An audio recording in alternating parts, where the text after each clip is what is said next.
Hello everyone, I'll try and be quick because I know everyone needs to dash off for lunch. We are running a little bit late, so what I want to do today is to just report on the GM release that we carried out at NIAB with for Jonathan Jones's group's potato lines that we did in our NIAB field. And so this is titled Towards the Hermes Plus Potato. This follows on from the Maris Piper Plus that we trialled last year. So just to remind you of what Hermes is a chipping or crisping variety. It's a good high quality, has high yields, high dry matter, but is susceptible to blight, bruising, and it will also get some sugars in it if you store it at the wrong temperature. So Jonathan's group is very much interested in providing genetic solutions instead of chemical solutions to the problems that you've got in the field growing your potatoes. So everyone knows late blight is a serious issue for potato growing. You know, at some seasons you have to spray maybe up to 13 times, depending on the season. And it can cost the industry about £55 million per year in the UK. So Jonathan's group is very much interested in removing the chemical spraying and using genetic solutions. And the solutions that can generate the Hermes Plus is to use 3 blight resistance genes that come from wild species of potato. 2 come from Solanum americanum and 1 comes from Solanum ventu. And as you can see here in this picture here, you can see the consequence of having the resistance or not having resistance due to the loss of the plant of the zero transform. So to help provide genetic solutions to bruise and also the accumulation of sugar, you can use genes or genetic constructs which reduces the expression of certain genes that allow the formation of the sugars and also the coloration of the bruise. So you can see here that if you have, there's an enzyme which is a polyphenol oxidase. If you reduce the level of that enzyme, you reduce the amount of bruise that you can see in these tubers here. Similarly, if you have, Similarly, if you reduce the level of invertase, you can reduce the amount of sugar production during cold storage. So this means to say that you can then store tubers that are colder. You don't have to then use any of the chemicals like COPC, which is now banned in the UK to prevent sprouts. So you can then cold store your tubers for longer. So you can see here, this is just an example of some crisps after 6 months storage at 3 degrees. And this is from a line that has this indicator. So in America, these varieties, or not these varieties, but this technology is in use. This is Jonathan's blight resistance genes have been adopted, but also these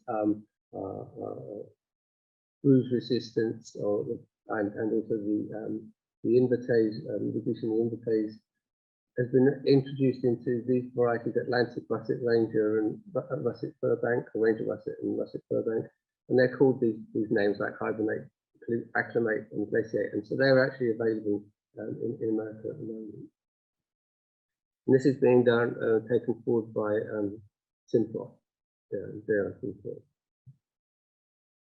So the aim of the work for 2021 at NIAB was to identify when you transform these Hermes, you might get what we call somoclonal variation. So sometimes some of the plants might not have either insertions which are not creating not necessarily abnormalities, but maybe impact on the growth and development of the plant. So what we're doing this year is to identify from the range of different transformation events, which ones could be taken forward for further adoption by industry. So that's basically looking at the most promising Hermes lines, and we're focusing on just the growth and development to make sure there's nothing untoward about it. So what we have is that Jonathan's group selected 9 lines for analysis in 2021. And what we're doing is we're comparing it to untransformed lines, and we use 3 different untransformed, just basically different seed sizes, so different seed weights. And you'll see this in a minute. We've got only, because of the limited amount of material that can be produced, we only have fairly small plots, but they're replicated, 4 replicates of 20 tuber plots. And they're quite small, they're only having 20 plants per plot for 5 plants at 30 centimeter spacing. And what we're doing is we're just doing the normal analysis of looking at emergence, ground cover development, and the graded yield. And then lastly, we do an analysis of roots. So when we got permission from DEFRA to plant, and we planted about 21st of April, and the 50% emergence of all of different lines occurred over a period of 3 days. There are some statistical differences with some of the Hermes Plus lines, which is HP on this, are slightly later at emerging, but over this, I don't think this is really significant in the sense that not all of the transgenic lines are different. So there's only a few, and it's only over a period of 3 days. Here you can see here the control. I'll come on later on, but the control 1 is the one which has the smallest seed, and then the control 2 and 3 have gradually get larger seed, and the control 2 does control 1 does have a shorter integrated, a smaller integrated ground cover, and you'll see that in a minute on some of the images. It doesn't it didn't generate as 100% ground cover as quickly as some of the other varieties. But as you can see here, there's no statistical differences between the other varieties. So Hermes Plus doesn't impact on ground cover compared to the control. This is just a picture of the field during just post-emergence, and then this is at 100% ground cover here, or getting towards it, and then this is at 9th of August. This is just a picture field, and here you can see that all of these potatoes are behind the fence area. This is to comply with the DEFRA regulations of this VM limit.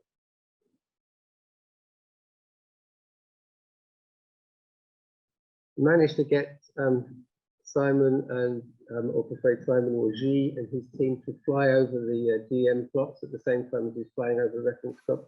We haven't done any analysis of ground cover using this just shows you a picture of the plots and how they develop. So this is nearly getting to about 50% ground cover, and this is almost coming towards complete ground cover here, and we can see the images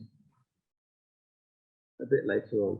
So what you can see here, this is all of the ground covers of all of the different lines plotted on the same diagram. I don't really want you to take all of this in, but what you will notice here is that the control 1, which is the smallest seed, didn't make maximal ground cover during this period. So there's more variation. This is all of the controls. There was more variation between the controls than there was necessarily between all of the Hermes Plus lines. And if you just average the mean of the Hermes Plus and the mean of the Hermes line, you can see here there's very little difference between the two, and it's probably the mean is brought down in the controls because of this control number 1 with the smaller seed size. So overall, there isn't a great difference between the Hermes Plus and the Hermes line, apart from this one control. Here you can see this is the difference in the seed size. So you can see here, I know there's a slide in a minute. This is the mean seed weight for the different controls. So this is the small seed, 22 grams, whereas the larger seed is up to 80 grams. This is in comparison to the mean seed weights of the Hermes Plus lines of around 45 to 50 grams. What you'll notice here, this is the most striking thing that you'll see on this slide, is that the Hermes Plus lines, oops, I can get this pointer, has a lot more stems compared to the Hermes lines. That increase in number of stems also increases the number of tubers, as you can see here.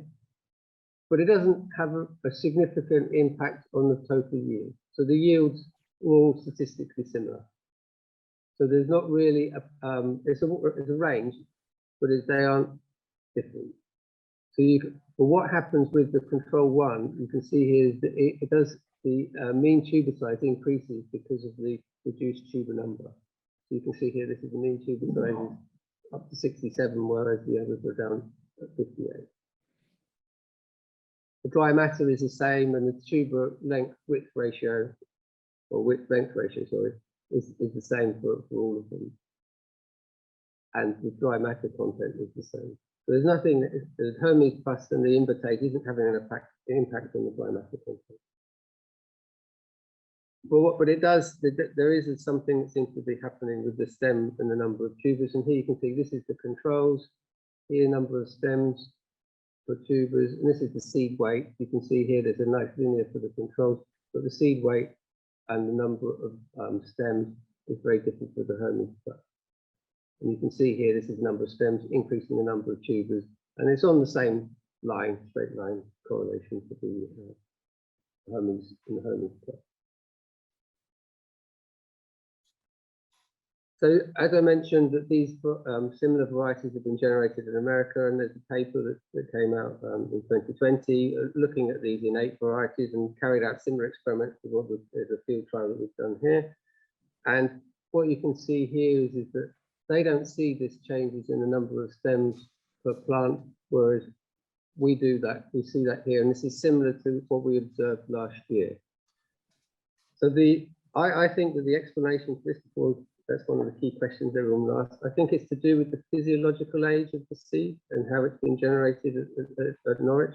And also the way that Jonathan generated, or the team up in Norwich generate the seed, is they actually have transplants. So they're not planting tubers to generate the seed tubers. They actually plant transplants into the soil and then get tubers from that. So that might be the consequence of why there's a difference in the physiological age, generating more differences in the actual number of stems per tuber. Let's see if this works. For those of you who haven't gone to sleep, now is your opportunity to go to sleep before I talk about bruise. So this is a shocking table.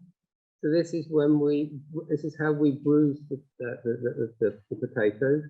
And what we do is we put this on, and those of you that came to CUF before would have seen this when we demonstrated this at one of the members' days.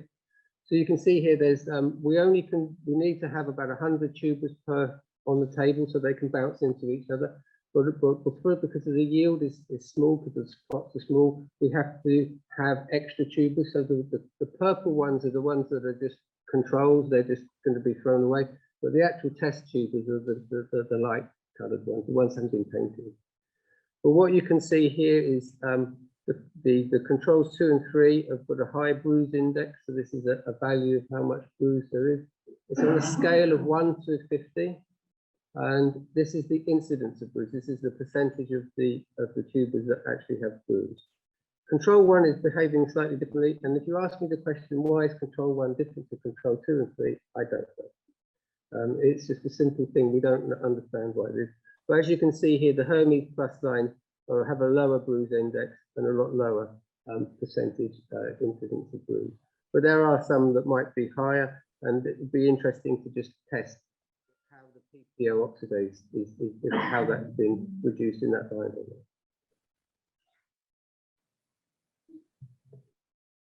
So as I said, I'll try to be quick so you will get to lunch. So this is the summary. So Hermes Plus lines have a similar canopy developed to Hermes, and the Hermes Plus lines have a similar yield to the controls, and several lines of candidates to be taken forward. Further experiments are required to test why this increased stem number is occurring. But it could be a very useful trait for Hermes, because Hermes is a line that doesn't actually produce that many stems and tubers. So this could be something that could be actually very beneficial for Hermes to take forward in the future. just thought I'd mention, I don't know whether I'm allowed to mention this, but Jonathan is keen to bring viral resistance into these lines as well. So you have, there's an RY gene which confers resistance to PVY. And so that will be something that is aiming to bring, and hopefully we'll be able to do trials of that in 2023, not this year. So there's a plan, there's an application ahead to go forward with that. So I'd like to thank everyone. So this is, I don't know whether Jonathan is online or Agnieszka is online today with this talk. But I'd like to thank the CUF technical team, Joe, Laura and Eleanor Wellman. I've forgotten her name. I'm very sorry. And also obviously the trials delivery team, so Howard and Terence and Darren and Greg for doing all the engagement. So thank you for your attention. And that's it. So hopefully, there you go. Any questions? No.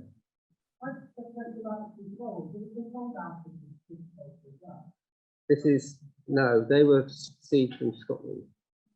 So they're clean seeds that have come from Scotland. So okay, and that's another acknowledgement. Signet gave me the seed. So thank you, Signet. It's on the line from Signet. So thank you very much. Yeah, so that would be the ideal thing. Sorry, I forgot to mention the question. The question was, were the controls from tissue culture or not? And the answer is no, the controls were from seed supply from Signet from Scotland. Anybody? Any plans or not? No, there's no, sorry, the question is there any plans to trial this season? Jonathan has a genetic release up in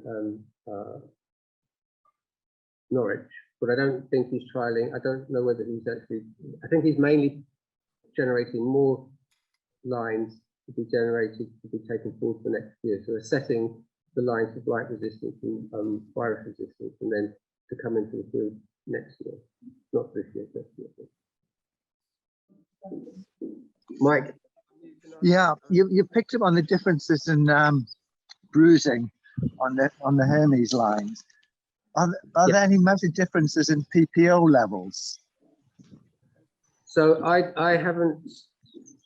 So if Jonathan or Agnieszka is online, they would be best placed to answer that question, Mike. So hopefully everyone else could hear that. I don't know whether. My understanding is that they were assessed for PPO activity prior, and I don't know what the answer to that question would be. So it'd be interesting, yes, to correlate. Yeah, it would look at the correlation. Yeah. Hello, everyone. I don't know if you're still online, but I just wanted to say thank you very much for your attendance, and thank you very much to the team here from NIAB CUF for putting on such a wonderful day. I hope the hybrid version has worked okay for you. It's been nice to be in the audience and get out. But I'd just like us to show our appreciation to all the technicians and all the researchers. Thank you.